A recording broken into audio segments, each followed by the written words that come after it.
because no one will look at your content just because it's the best content, because there's too much stuff out there. Because if your hook is crap, no one's going to read or listen to you anyway. Your hook. So having a compelling narrative to hook people into what you do. So sounds self-evident, but for example, the one that I quoted was how we saved $5 million on our last property. Did you click on that? Yeah, should I click on that? How'd you do it? Right? Tell me about how you do it. That's a hook, right? Todd's not here, but what I learned after inspecting 500 houses. What transitioning from the farm to real estate taught me about business.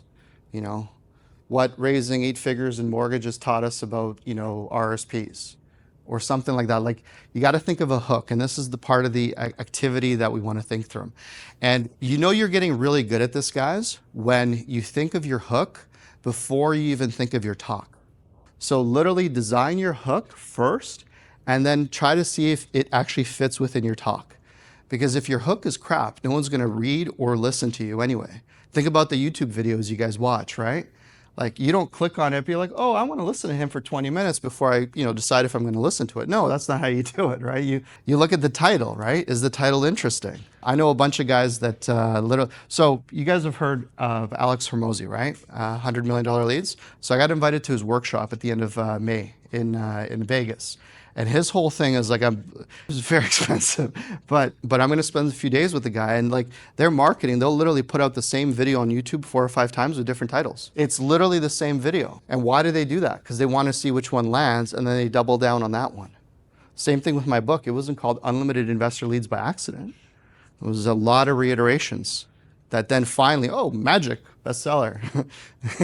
Well, no, there's a lot that went into it, right? But it was a thought process. So don't underestimate the hook, because no one will look at your content just because it's the best content, because there's too much stuff out there.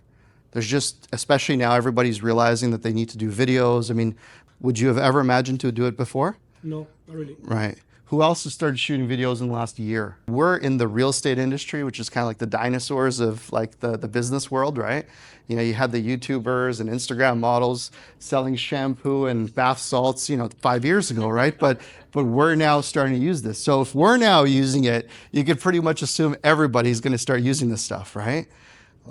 So my point is, there's so much traffic out there now. And the only stuff that you're going to see is the stuff that the algorithm gets you to see. And the only way to get the algorithm to see your stuff is to call it things that people want to look at. So the challenge for you guys is the hook. Like, literally today, as you think about your indirect keynote, think about what you would title it.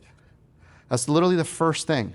Like think about, like, what would you click on in the context of yourself? By the way, whatever you write down today, it may not be your final product. That's totally fine.